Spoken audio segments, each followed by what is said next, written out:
Welcome,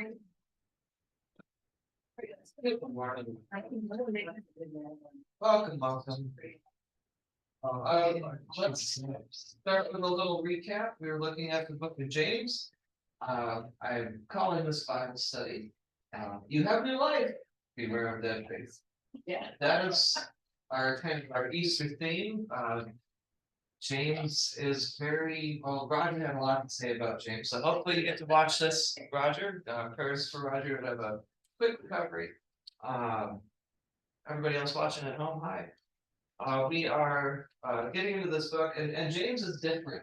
It's different tone, different feel, even a different vocabulary according to the Greek experts.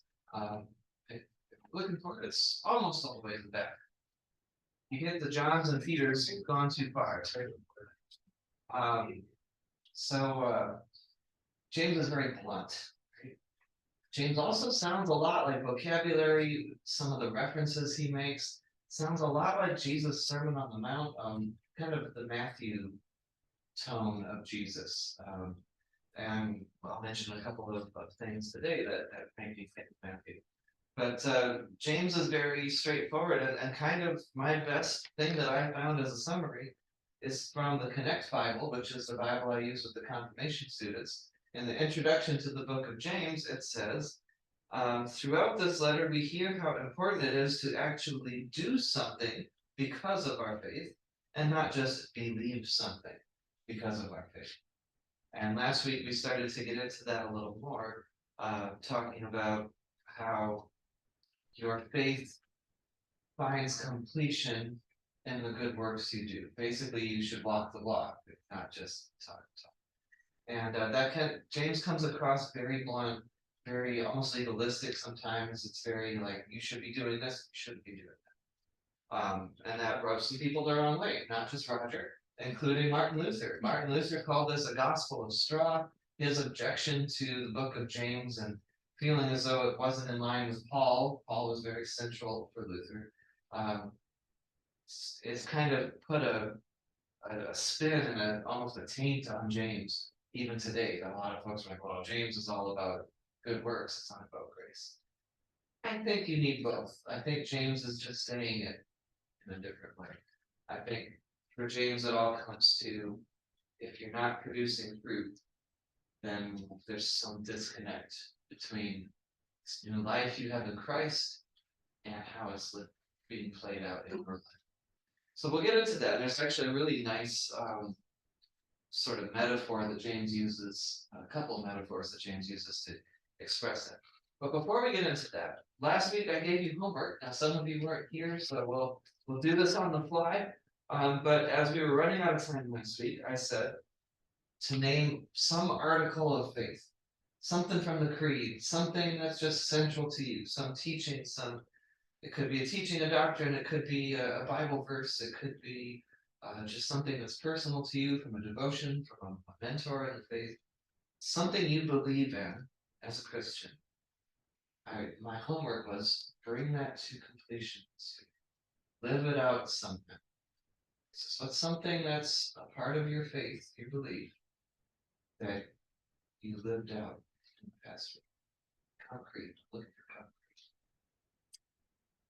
I think, I can't quote it, I think it's in the Bible, to those that much has been given, you need to give to. I don't know the exact words, you tell me the exact words. I know what you're talking about. I'd have to figure out where to find it, but I know what you're talking about. And so I really do try to remember that, no, I'm not a millionaire, I'm not ultra rich, I don't live in Covenant Woods, but I've been blessed.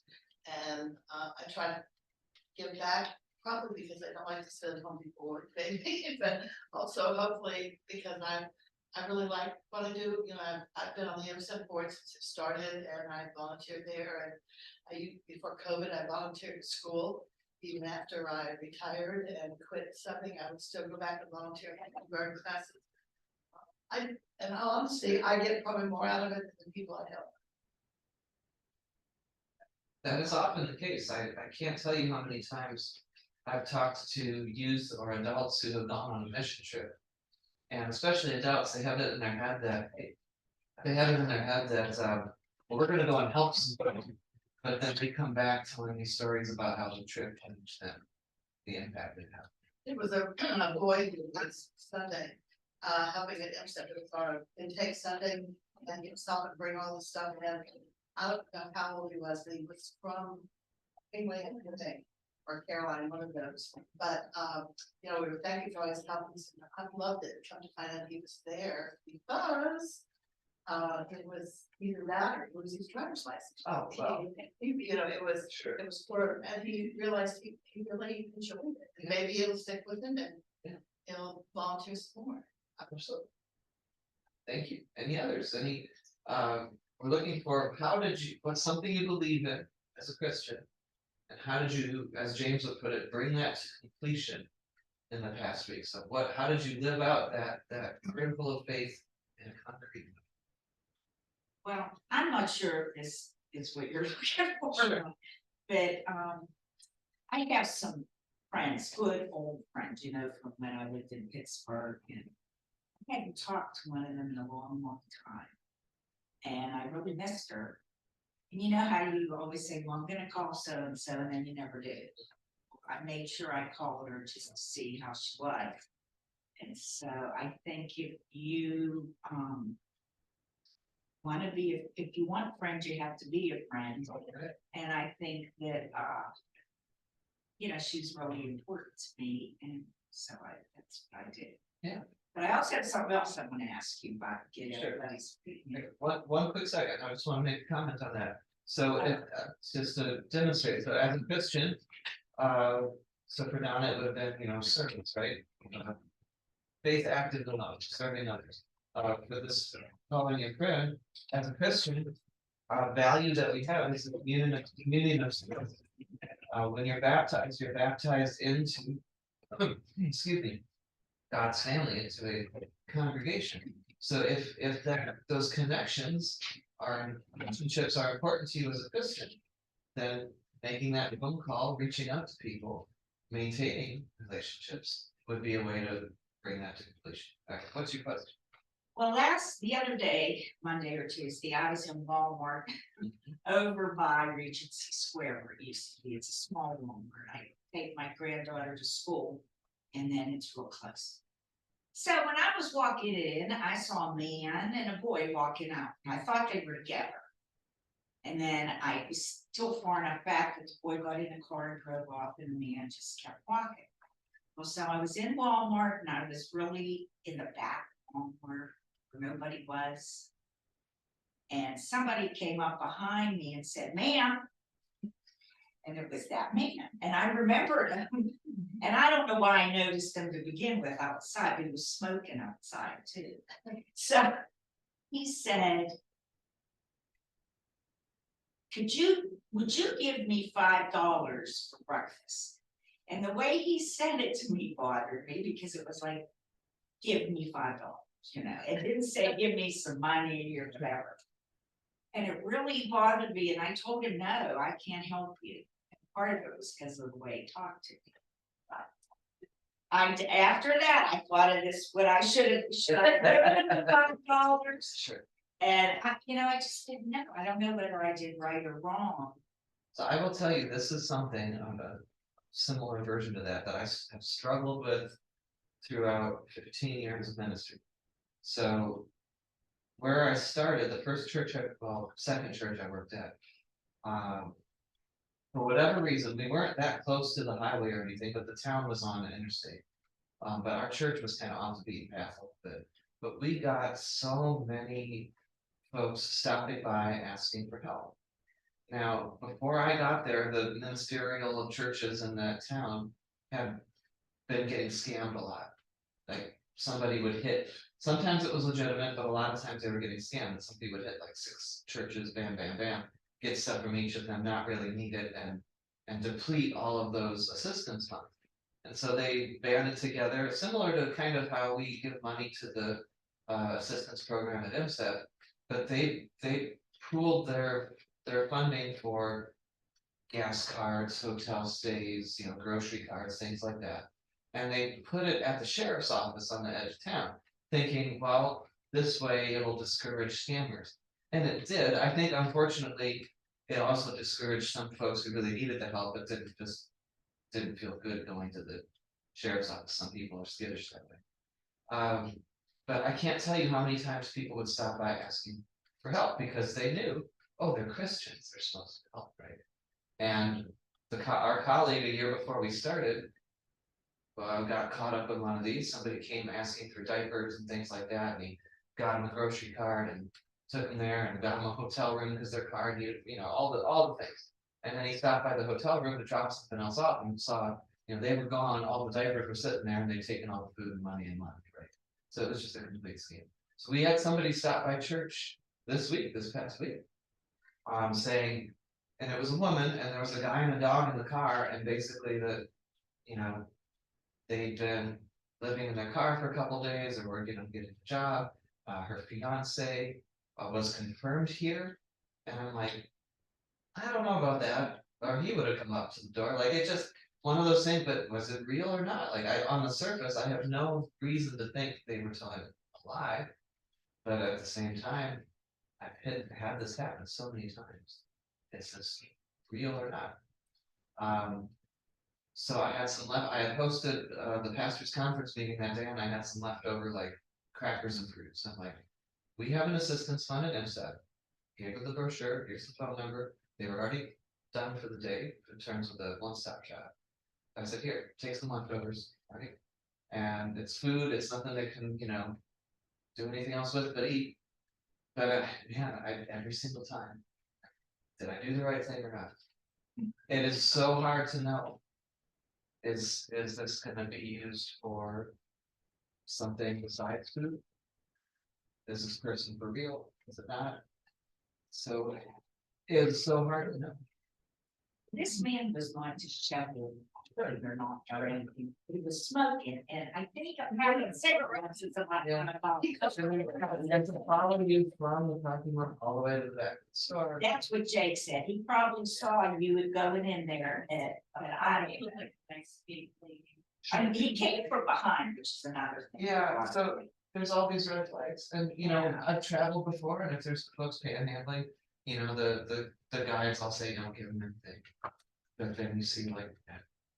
Or like when you're at like a Hobby Lobby, I don't know if this happens all Hobby Lobbies, but it seems to happen at Hobby Lobbies I've been to, where there's a big conversion van, and there'll be like a woman outside playing the violin saying, I have hungry kids inside. I'm like, you have an amp that's broadcasting. Is it a place to judge their level of income? Right. I don't know their story, but yeah, I struggle with the same thing all the time. We used to keep gas cards here because this church has been filled up many times because of its proximity. Yeah. And I think they kept gas cards for, and maybe at one time, I don't know, it was fast food. I don't remember, but they had some on hand. Yeah. But they need to do that again, or Didn't we that? It doesn't too much. it's supposed to go to Redeemer, they're bigger, maybe they have. Yeah. So, but anyway, so it's the right thing is to show love, and James has that example in chapter 2 from last week. Where is it? Let's see. Well, there's the rich and the poor person who come in to the building. How do you treat them? Then yeah, this is chapter 2, verse 15. If a brother or sister is naked and lacks daily food, and one of you says to them, and one of the things was that this is passive tense, like, well, God will take care of it. Go in peace, keep warm and eat your fill. In other words, be kept warm and be filled.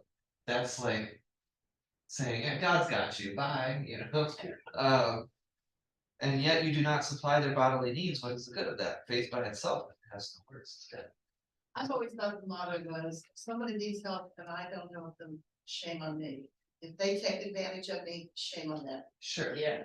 But if you get taken God will be the advantage judge of every day. so many times, then they no, it's well, at that first church I worked at a lot, Yeah, and that had an impact on me. But if it happens to you so much that you are no longer able to help others, right, or if somebody is therefore just grifting people and not actually getting to the root of the issues, then is that really helping them? It's like the whole thing, well, what if they just go buy booze with the money? Is that helping? I struggle, really. but that's a good question.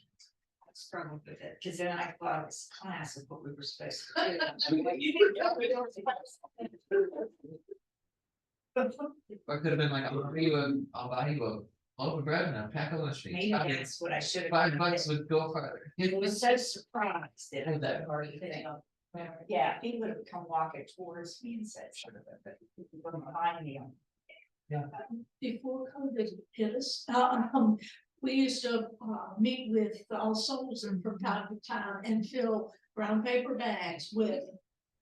What, peanut butter crackers, fruit cups, water bottles, baked things, yeah. Yeah. And at the time I was driving up, I was picking up, member's child, when they got out of preschool and taking him to his babysitter's house, but I was driving right up, thank you, Azalea Road and Azalea Avenue, and just where it hit the city, There's a lot of it folks was a out lot of people there, yes. And it was so nice to have something to give them and Yes. feel good about what you've done and know that they're going to have something that they could need rather than buying pack cigarettes or Sure. whatever.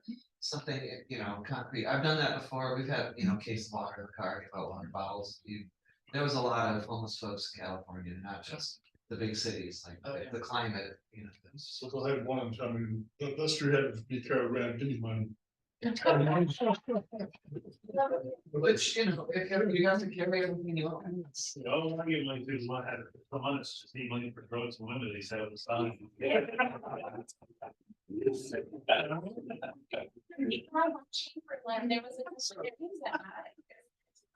Does that look?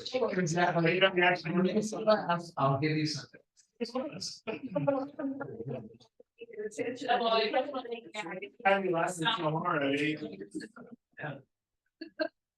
Okay, this is good. Any other examples of concretely living out your faith?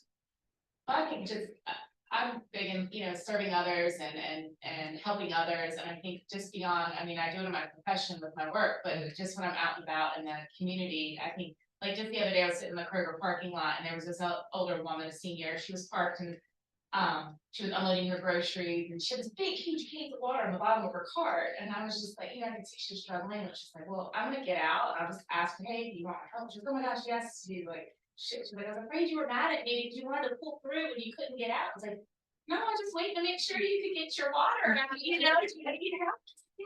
And she had cases of soda and, so I think just taking that extra step of like holding the door for somebody, smile, greeting, like just simple gestures of just kindness and Yeah. I think that's big for, and having the boys do that as well. That's big for me as well, holding doors. Smiling, just simple things. I have one. Kind of, these are micro, right, daily life individuals. I brought one macro example before we get into chapter 3. So we get, I'm on the mailing list for the community service, the Hanover Community Services Board, sent out a monthly newsletter, it's just chock full of things going on in the community, organizations, events, ways to serve, places to volunteer, needs that are out there. And this one hit me. So I'm thinking of all the work we do with MSEP, right? Amazing work that MSEP does and the amount of people they feed. And I know that's not even the only feeding ministry in Hanover County. That's just one county, right? So Hanover, this is from the newsletter.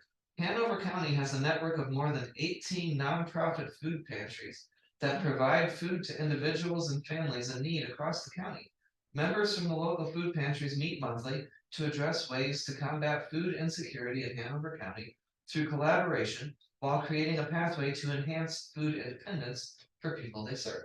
Okay, so that's amazing. We have what is it called? The food network, I think. Yes. And they meet once a month and they work together. And we share because Yeah. step sometimes gets more than it could use, and so Pat will get a call from ACES or one of the other smaller one, and they'll come and take food from us that is extra that we have, so we share what we get. And that's amazing.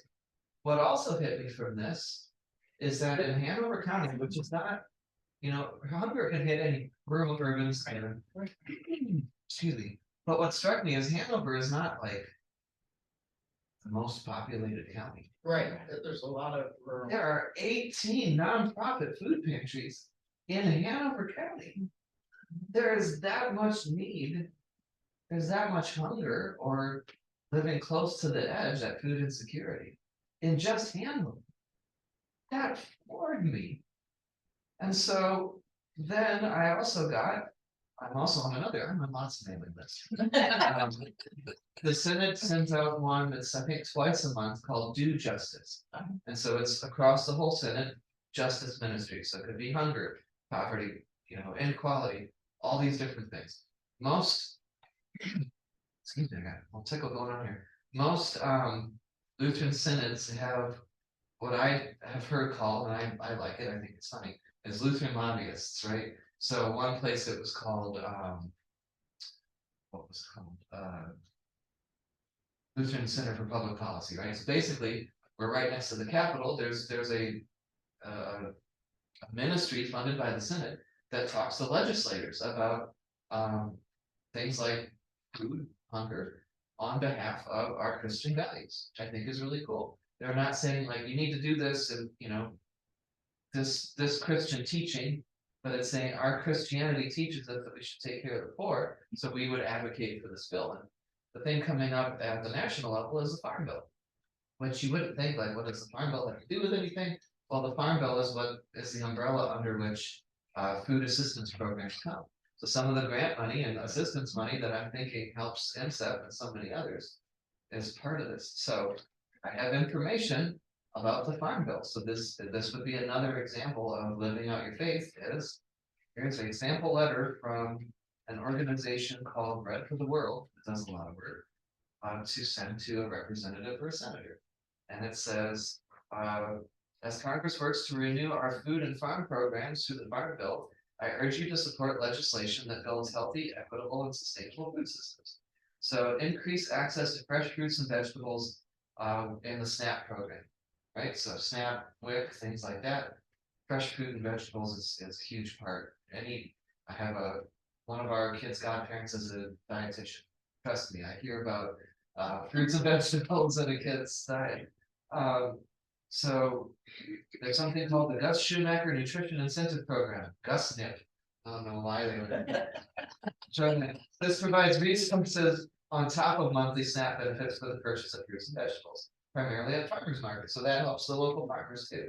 Eliminate barriers to SNAP for marginalized populations, including ending the ban on former drug offenders, eliminating work requirements for college students, they're already doing college work, permitting indigenous communities so that they could administer SNAP and other federal nutrition programs on reservation. Poverty on a lot of reservations. Keep food out of landfills by increasing support for post-harvest food recovery efforts. Okay. And support funding for international food aid programs such as Food for Peace. I don't know all the details behind each of these items. Maybe there's objections that some people have. I know the world we live in. I know everything that's like, but these seem reasonable to me. And here's on the back is, tips for writing letters. So in the Do Justice newsletter, it had, let Congress know Virginia needs a strong farm bill. Virginia has a lot to gain from a farm bill. 2021, 9% of Virginia residents were helped by SNAP. Roughly 269,300 workers in Virginia live in households that participated in SNAP in 2021. SNAP helps 1 in 15 workers in Virginia put food on the table. 69% of SNAP participants were in families with children, 35% in families with members who are older adults or hard disabled, and 72% of all SNAP eligible people in Virginia participate in the program.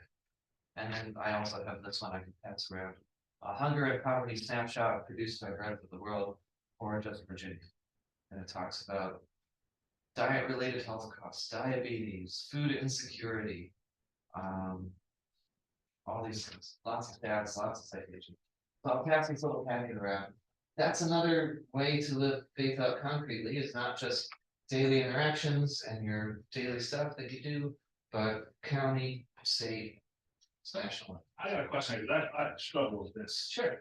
Because charity at the point of a gun is not charity. And when using taxes and Sure. none of us pay taxes voluntarily, Oh, okay, there's the gun, okay, okay? You pay your taxes or else you go to jail. sure. So is charity at the point of a gun redistribution, is that charity in the Christian sense? Or is that giving Caesar what's due to Caesar? Can I comment on this? Do you mind? We live in a community, so we, no, nobody likes to pay taxes. But our taxes provide services that if our community has people who desperately need food, they're gonna try for the time, right? I'm not challenging that. No, What I'm but I saying like is that, to say this so dramatically, Darren, to give food at the point of a gun. I don't agree with you, I just don't agree with you. it's I not think that- against charity, we give to charity, we openly give to Right, charity, I have no but- problem with that. Mhm. And I'm saying in the Christian sense, and I'm just trying to face the Christian sense that when you take from everybody, whether they want to or not, is it therefore charity anymore? Or is it, what I'm saying is that the programs help people, that's fine, and the outcome is good. I'm not arguing I'm that, just saying, should it come through taxes? right, because I think that Right, Americans give a lot, yes. we are giving people. But I feel like people have give less of themselves now, because we give so much. Through government ways, through government sayings, we don't give it in the spirit that it is, so we lose that connection to people. We lose the Christian side of it because we're not doing it ourselves, Right. So here's. and that's my struggle with it. Here's what I would say. I would say, give it any way you can give it. Mhm. So if it's going through your local giving and IMSEF and Christian churches, great. If, if the Holy Spirit can work through us. Luther, I touched on this right at the end of last week, we ran out of time, but there's this teaching that Luther had. It's one of the more dense Lutheran theological things called Two Kingdoms. That God works through both the left-hand kingdom or strategy of institutions and laws and rules and the right hand. So we could say that, okay, God is working through these programs because God knows that humans aren't necessarily inclined to be altruistic all the time or charitable. And so if it works through, not just stop signs to protect people, but also through government assistance programs. That's What fine. was that article you said? All of these do. No, you said it was an article, is that you read, or a book? Oh, no, it's a Lutheran doctrine, called Okay. Two Kingdoms. Okay, I'll look Okay. that up one. Okay. I had a professor who said, to kind of modernize it a little bit, to call it two strategies. Or two reigns, because we don't live under a monarchy like Luther did with all the Okay. feudal stuff, but Mhm. it's called Two Kingdoms, he called it two strategies. One thing I agree with Darren on, there are people who should be stepping up Sure. to support their families, like. Yeah. There's a lot of fathers out there who should be supporting kids that they fathered, Sure. and they don't cough up anything, and therefore the taxpayers, Yeah. which. But our taxes are going to Well, programs yeah, to get but- those fathers to pay their. Throw a few in jail for a week, see, maybe they'll. talk about that. But then it's also our responsibility, our vocation as citizens to hold folks accountable. And Right. so if the government programs are being inefficient, if there's corruption, if there's a better way to do it, then it is our vocation. One of our Christian vocations as a citizen is then to get ourselves involved in those programs, in the elections, in the, writing letters and saying, hey, elected representatives, we're gonna hold you accountable to make sure these things not only happen, but are doing the right thing. To the point that if we are building communities better through church and state, then hopefully the goal would be that we get to the point that we wouldn't need these assistance programs. But in the imperfect world we live in, if you don't help people, it's gonna end up costing you more in the long run. As they're pulling on other resources on the healthcare system, on the jails, committing crime, taking care in the jail, so. Looking at the bigger view, yeah, I wish we didn't have these programs and that it wasn't sort of this feeling, it could feel like it's a forced thing. Well, it was something from when you said that we had the Christian lobby, the Lutheran lobby. Right. That's why I struggle with it, because it's not coming from the church, it's coming from Sure. the government, the state, and that's like a struggle where. Christian charity should be coming from the church, from us, ours, not See, from, yeah. not from the state. And I'm like, get it any way you can get it, yeah, so I bet those same folks that are lobbying state and national legislatures to do. You know, things in the farm bills are also probably volunteering at their local food pantry and feeding ministry through the churches. So I have a feeling these folks are hitting it on all of this. But this is a good conversation. This is great. Look at what James says. This is what James said. This is why it rubbed Roger the wrong way. If you weren't here, it really rubbed Roger the wrong way. But because he feels like it's just so attacking, right? You're doing things wrong.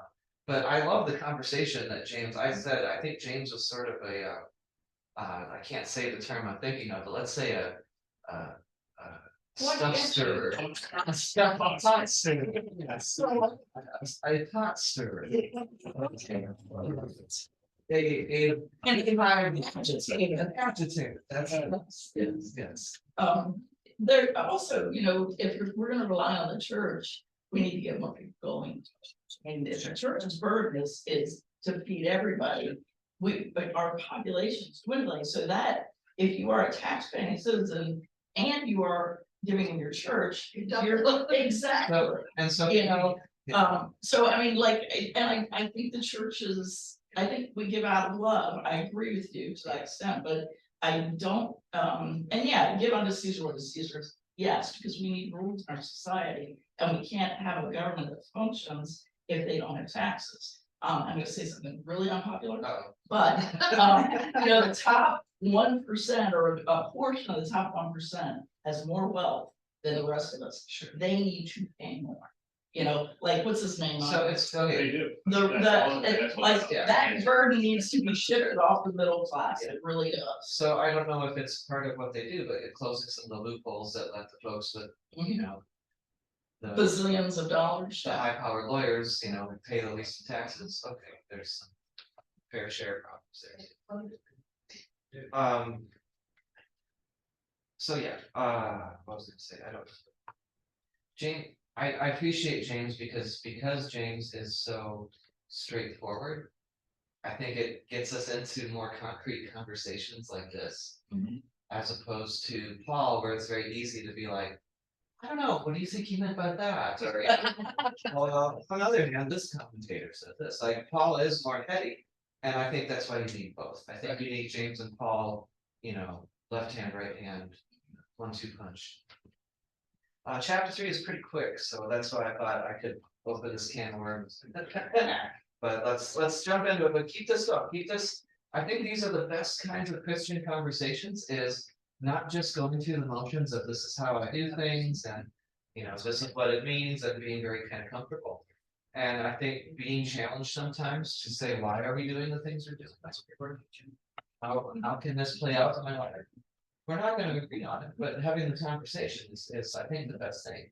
So that's the relationships that, Sharon brought up with that phone call, that this applies under that umbrella too. The relationships we have in this building, in this congregational family, we rub off on one another, right? Or, you know, sometimes that causes friction, but sometimes that causes growth. All right, this is good stuff. I'm glad you guys are thinking about this during the week. That just tickles me to no end. We were looking at this food map. We look pretty good. Yeah. Well, Maybe it's not doing too bad. the part where you and I came from originally, the upper Midwest part, we're doing fine. It's across the south where, you know, it's that low, I know it's low income areas, a lot of those. There's a lot of layers. Yeah, Yep. I'm not thinking of one I would say, but. Oh, if you want to, go for it. South Carolina, like, is surrounded by states that are at the average, and it's. So there's historical stuff, there's generational stuff, there is racial stuff. That's the part. Yeah, that's is well documented.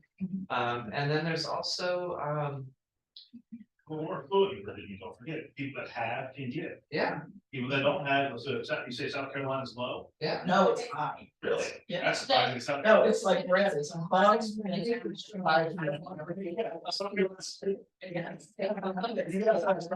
Carolina is a 4 overall. And then you get some instances where there aren't federal programs. And then folks get all, you know, up in arms about which administration put in the program and will turn down assistance for their suffering people because the wrong party put that, and I've seen it go both ways. So it's just stupidity. So that's why let's write some letters, right? Let's, you know, that's. Change things. Did any of you follow? I'm not trying to get into this particular political thing. I'm just using it as an example of the power of the people. Did you hear of the PACT Act? Anybody hear that? I heard something about this, she needs to tell me. Okay, so it was legislation to help folks who have been exposed to burn pits in Iraq and Afghanistan. Yes. So next to the military bases, they would just have a giant burn pit of rocket, like jet fuel and toxic stuff, and they just throw it all in there and burn it, and it was making the soldiers, and then they'd come home, and sometimes there was delayed effect health risks. They get cancer and respiratory stuff, and it was, everybody knew it was the burn pits. But there wasn't anything that the VA had to say, this is, if you have XYZ conditions, we're just gonna have you pre-qualified to get treatment for it because we know it came from exposure, or there's a good chance it came from exposure to the burn pits. And the legislation goes all the way back to Agent Orange, Camp Lejeune, like all the stuff, right? So it took years to get this passed. No one had really any objections about it, but there was all this back and forth, who's gonna get credit for the victory? And it really came down to a couple of celebrities, a couple of pot stirrers, and really getting veteran stories out there. And finally, what got it done was almost public shaming. Yeah. Tons and tons of phone calls and emails and all sorts of stuff. And finally, it got voted down. It got approved in committee, then got voted down for some technicality. And boy, was the backlash swift and fierce. And the powers that be were like, "This is not looking good for us," and then they passed it, like 2 weeks later. But it took years and a tremendous amount of organization and effort. And so if there's something we feel strongly about as Christians, that this is something that would be good for our society, it takes that level sometimes to get stuff. You know what really blows me away about that is that 40% of our massive budget goes to the military. But I don't know what proportion goes to the men and women that their lives. So that it's, But it is it's way smaller. too small, Yeah. you know, I mean, there are contractors who are in that top percentage. Who are getting, you know, the lion's share of that budget, and that's ridiculous. That was what really put people over the edge, was hearing stories of these veterans and their families, and how they're suffering and dying. And that's what finally helped push it over the edge. Yeah, I'm all for, I mean, everybody knows Diane Asher, right? Mhm. If you put a nickel in Diane about veterans. She will keep going. Her husband was a veteran, she has served in the VFW and auxiliary for a Yes. long time. And the amount of work she does. Unheralded. With the VFW, the VA hospital, She visits, yeah, she visits, she does like counseling type stuff, as like a visitor. What is it, No One Dies Alone, is an Yes. organization she works with. yes. I mean, the amount of work she does, she's seen things and she knows stories about veterans, homeless veterans and stuff. Anyway. You get involved, right? You get involved. That's while having your faith come through to completion is you get involved. And I'm not saying that everybody needs to sign up to volunteer for something. Again, we have many different vocations. Right. Your vocations as a parent, teaching your kids to be good humans. Your vocation as a citizen, your vocation as a neighbor. How many folks have served on their neighborhood boards? MSEP stuff, like there's so many ways to do this, and if we're all doing it, that's how we. This is good. So, all right, let's see what James has to say now, so we know which controversial stuff we'll get into next week. Who would like to read James chapter 3 verses 1 through 5? Dear brothers and sisters, not many of you should become teachers in the church, for we who teach will be judged more strictly. Indeed, we all make many mistakes, for if we could control our tongues, we would be perfect, and could also control ourselves in every other way. We can make a large horse go wherever we want by means of a small bit in its mouth, and a small rudder makes a huge ship turn wherever the pilot chooses to go, even though the winds are strong.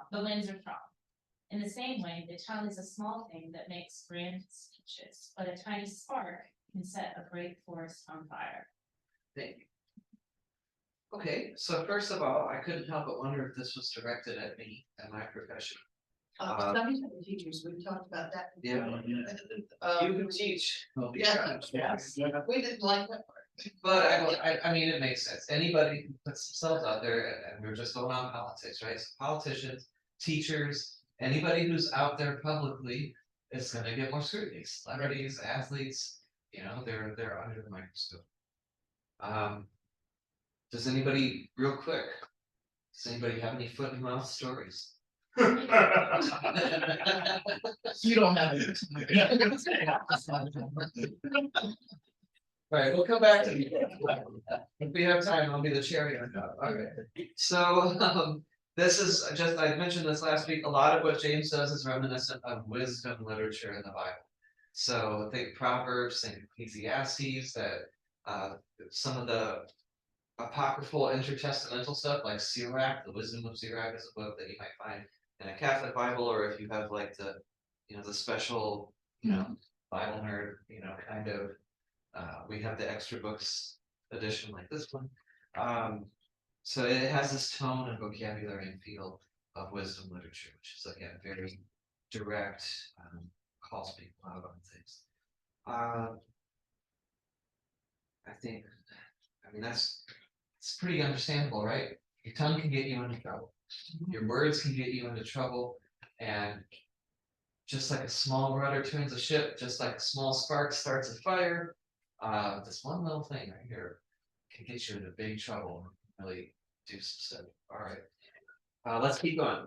That next paragraph, so that second half of verse 5 again through 12. Who would like to do that? And among all the parts of the body, the tongue is a flame of fire. It is a whole world of wickedness, corrupting your entire body. It can set your whole life on fire, for it is set on fire by hell itself. People can tame all kinds of animals, birds, reptiles, and fish, but no one can tame the tongue. It is restless and evil, full of deadly poison. Sometimes it praises our Lord and Father, and sometimes it curses those who have been made in the image of God. So blessing and cursing can't come pouring out of the same mouth. Surely, my brothers and sisters, this is not right. Does a spring of water bubble out of both fresh water and bitter water? Does a fig tree produce olives, or a grapevine produce figs? No, you don't draw fresh water from the salty spring. Thank you. All right, lots going on here. You might notice this might sound a little bit, as I was saying, like Matthew's gospel. Matthew chapter 15, verse 10. I don't know why I didn't stick a bookmark in here. 15:10 says, then he called the crowd to him and said to them, this would be Jesus, listen and understand, it is not what goes into the mouth that defiles a person, but what comes out of the mouth that defiles. So it's what's coming out. Remember in chapter 1, he said, if any of you is lacking in wisdom, ask God, because God is going to give you what you need, basically. So we talk about anchoring yourself to God to get through this life.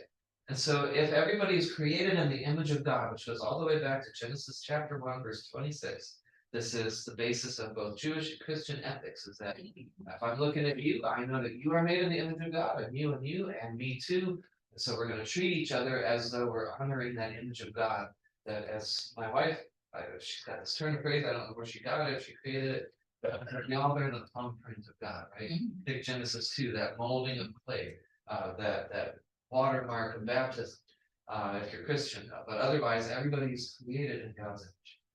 But So if people didn't speak up, think back to German and the Nazis and yeah, how many people kept quiet when they should have, you know, spoken up, or. it's not saying you shouldn't speak up, Yeah, it just says be that's careful what you say. And so many times when somebody speaks up, people around, oh yeah, that's what, you know, they didn't speak up, but they waited for somebody else to do it. So Yeah. sometimes that tongue not making any noise is just as Exactly. yeah.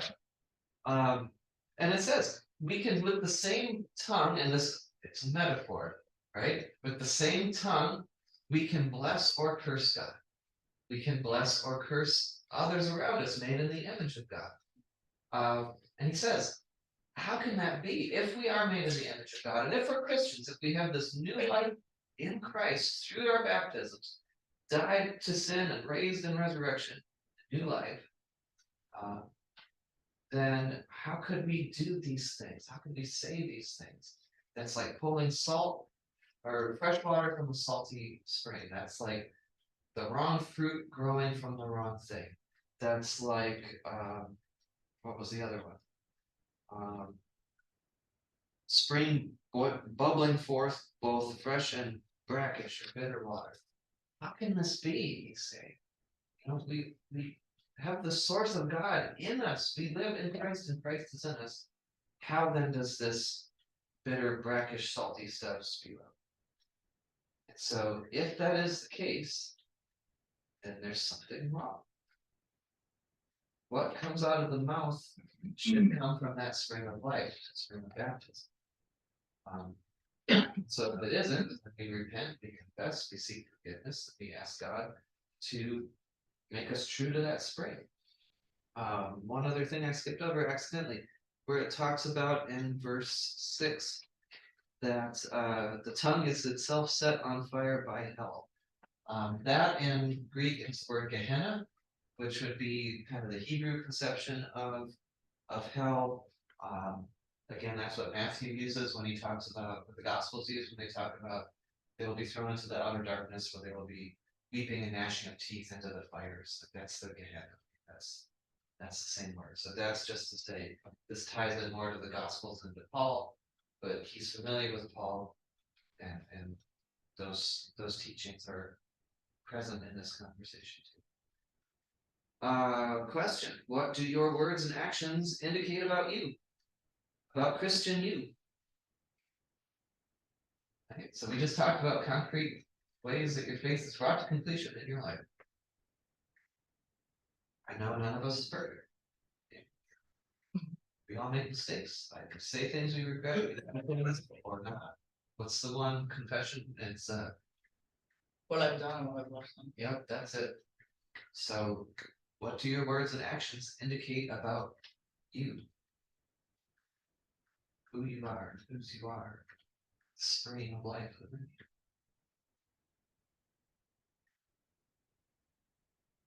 Nobody wants to turn this into confession. Right. Silence speaks about it. Right? So you get it. You get it. No one's gonna be perfect all the time. Very few people come close. A lot of saints were also real jerks, if you read their biography. They might have done amazing works and good things and also have been just plain jerks. Well, some of the people in history who, you know, Thomas Jefferson, they weren't equal people who stood back, you know. That's right. And you get the whole bag, you get the whole package, good and bad, in any of these things. You know, God in His wisdom knew that we couldn't achieve that shine of perfection, and that's the whole, you know, like, I think we're, right, Yeah. exactly, I think we are exactly what God created, and He accepts us. Accept and then Right. transform. Yeah. Simultaneously, that's another wisdom teaching, simultaneously saints and sinners. This, by the way, was in the Greek, again, James has a different set of vocabulary than a lot of the rest of the New Testament. And according to the scholars, this was a difficult to translate passage.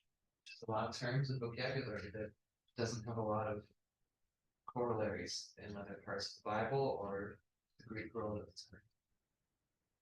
I mentioned this once before, I think in class. I had a pastoral care professor who was both a biblical scholar and a licensed psychologist. And he would bring those two worlds together in amazing ways that you couldn't take notes on, right? It just was an experience. But one of the things he talked about in one class, there's a branch of psychology called evolutionary psychology.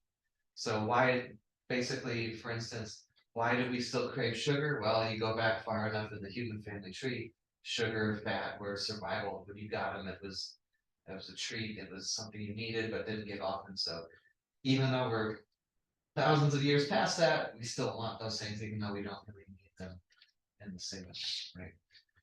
So that was one example, but one of the things he brought up was that human beings are hypocrisy detectors. Right? But it's hardwired into our psychology, into our brains we live in community. So we are constantly reading every other person we meet, Their body language, their facial expressions, tone of voice, seeing if they're liars or not, are they trustworthy? It's unconscious, we do it all the time. It's survival, and so we are hypocrisy detectives, and that's what James is bringing up here. Is that are you true to who you say you are? Are you Christian to your actions, to your fruits? Confirm it. I really wanted to hear some foot and mouth stories, so let's keep going. Verse 13 to 18, last paragraph of the chapter. Who is, Real quick, no, that's for this one, right? Who would like to do it? who is wise and understanding among you? By his good life, let him show his works in the meekness of wisdom. But if you have bitter jealousy and selfish ambition in your hearts, do not boast and be false to the truth. The wisdom is not such as comes down from above, but is earthly, unspiritual, devilish. For where jealousy and selfish ambition exist, there will be disorder and every vile practice. But the wisdom from above is first pure, then peaceable, gentle, open to reason, full of mercy and good fruits, without uncertainty or insincerity. And the harvest of righteousness is sown in peace by those who make peace. Thank you. Read what you sow a little bit right there at the end. Slightly different translation. I like that one. I want to give this one too.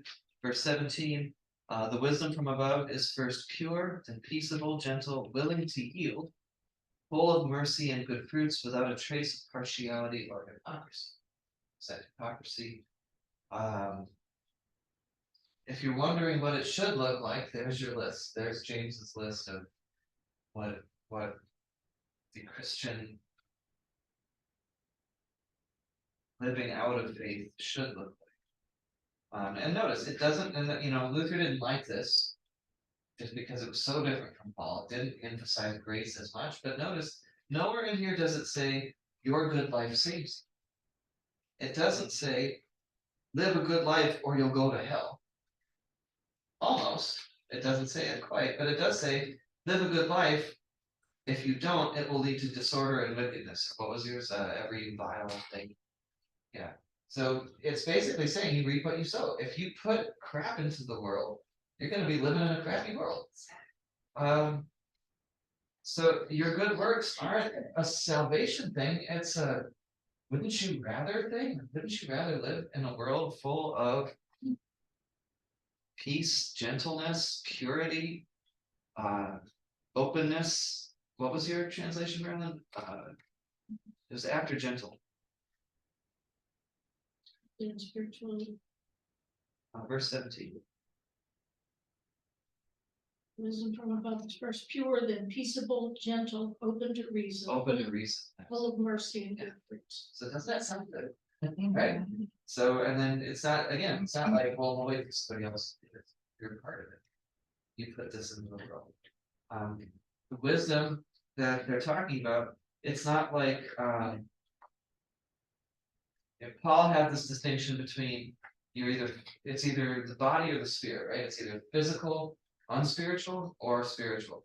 James is saying the real contrast is between human wisdom and God-given wisdom. We can't do it on our own. And Paul would totally agree with that.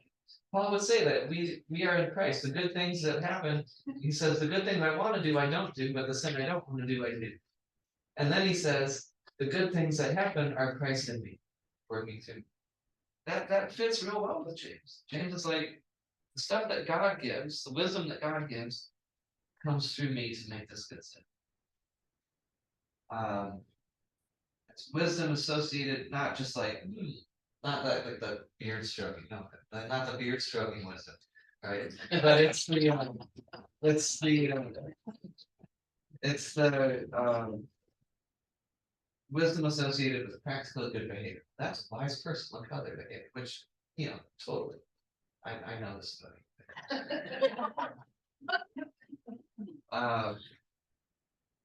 Let's see. And verse 17 again.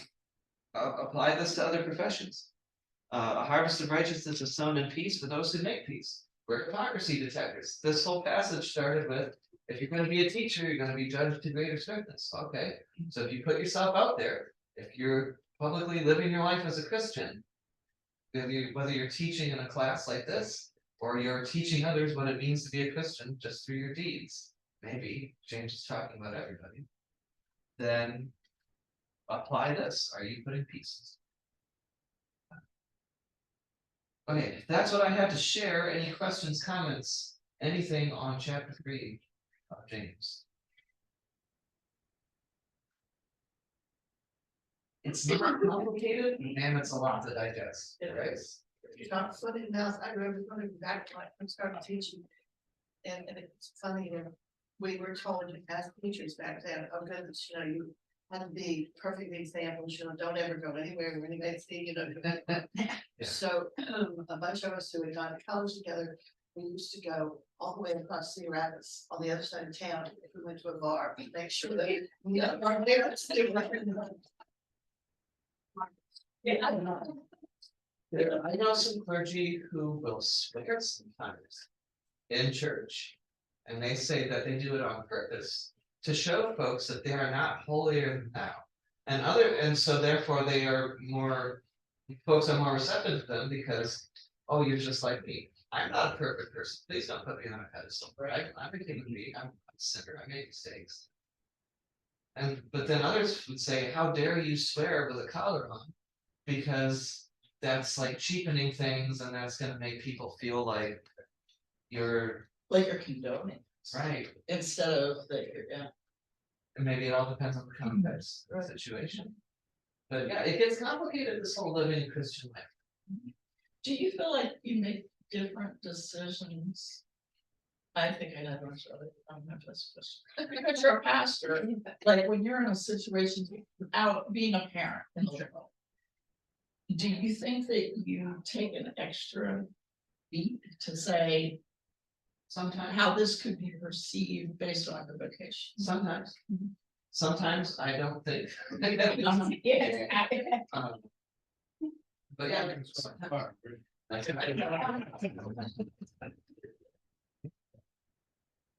Darren, I feel like you have a story. We got 5 minutes. I've been married for how many years? I've definitely. Well, 5 minutes to tell some story about the fires your tongues have set. We're asking the lady once when the baby was due. Wow. She wasn't pregnant.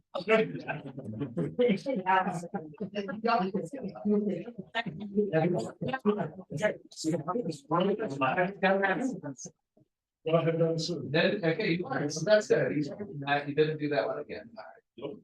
What were you saying there? I said, I don't care if the water is broken, I'm still not asking. You might be on a new diuretic, you don't.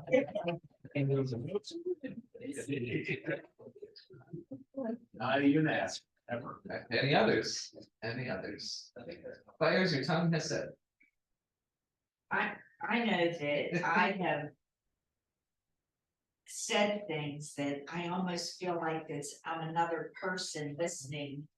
To what this stuff's coming out of my mouth that I could never. It's like, I'm asking myself at the same time, what are you doing? Well, yeah, that's one. But just, oh, you know, it's like something flares up in you. Yeah. And you say something you would never normally say. Yeah. You know, you were talking about the parenting aspect, and I think so many times I'm quick to, like, sometimes I'm like, oh, what are you thinking, you know, but just taking that extra moment to like, Yeah. or like you said, just spitting it out, and I'm like, oh, I really probably could step that a little bit. Yeah, I'm already fired up, right, and I'm just, once I go back and I'm like, oh, I've already done it. Yeah. I can set an example and go talk to them, you know, Right. Yeah. Yeah. Yeah, family brings it up. Yeah. Yes, yes. Yeah. I guess I gave you homework last week, I'll just give you the same homework this week with the added layer of words, right? So. Come back next week with some more, so in the next week to come, know that, let's just say you're all teachers. You're teaching others what Christians are. So come back next week with some stories about how that worked out this week, good or bad. How is your faith coming to completion, not just in concrete actions, but also words? Just remember Christians are honest, so you know, sometimes be honest. Alright, let's go to the prayer. After all of that, gracious God, we thank you for this day. We thank you for the witness of scripture and its many different voices. And for the complete conversation that you invite us into, when we engage with your word. Thank you for the book of James. It is difficult, but it is helpful. Thank you for afflicting the comfortable and comforting the afflicted. Thank you for giving us checks and balances. Thank you for faithful witnesses that maybe we don't want to hear what they have to say, but we do. We do need it. Thank you for your spirit that works in and through us. You make our actions and words reflect the spring of life that is in us through our baptisms. In Jesus Christ, in whose name we pray. Thank you, everybody. All the in the back. So,